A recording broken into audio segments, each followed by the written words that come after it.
गणेश चतुर्थी म्हटलं की बाप्पांच्या आवडीचा नैवेद्य उकडीचे मोदक. आजच्या व्हिडिओमध्ये मी अगदी पारंपरिक पद्धतीने चुलीवरचे उकडीचे मोदक केले आहेत.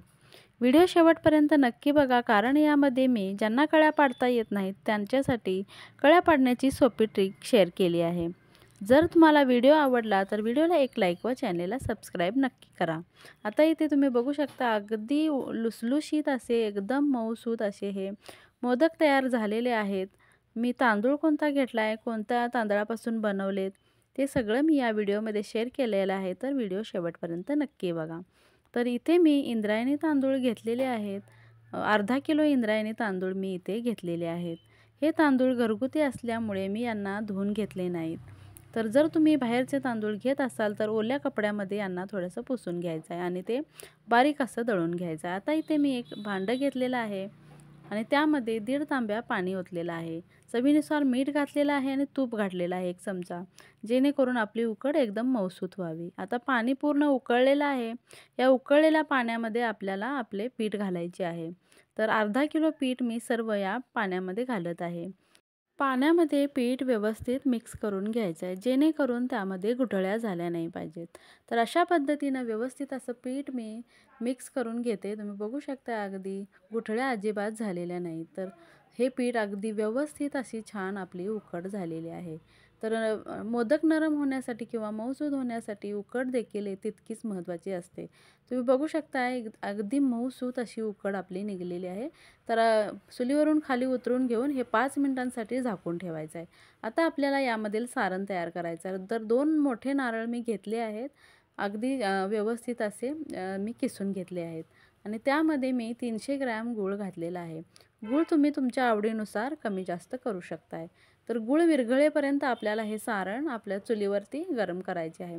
त्यानंतर थोडासा गूळ विरघळल्यानंतर मी यामध्ये वेलची पावडर घातलेली आहे आणि ती व्यवस्थित अशी मिक्स करून घ्यायची आहे.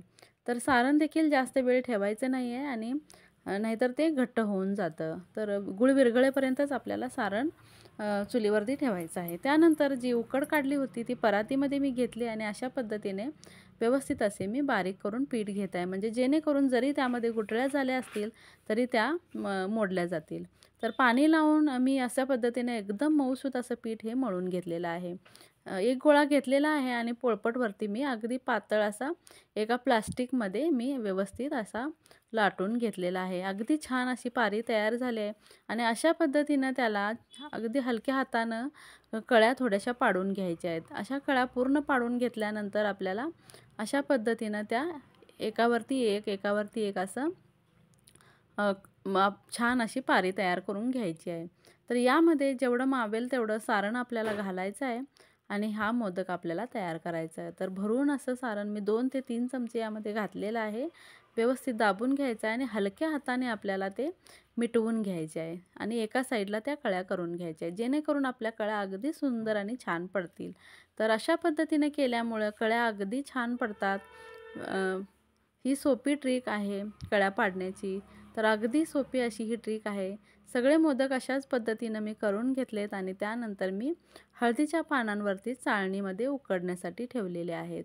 तर हळदीच्या पानामध्ये ठेवल्यामुळे छान असा हळदीचा जो सुवास आहे तो मोदकांमध्ये उतरतो. तर अगदी छान असे तुम्ही बघू शकताय, सुंदर असे मोदक झालेले आहेत. तुम्हाला जर माझा व्हिडिओ आवडला तर व्हिडिओला एक लाईक व चॅनेलला सबस्क्राईब करा आणि तुम्हाला हा व्हिडिओ मोदकाचा कसा वाटला मला कमेंट सेक्शनमध्ये नक्की सांगा. तर पुन्हा भेटूया एका नवीन रेसिपीसोबत. तोपर्यंत बाय बाय.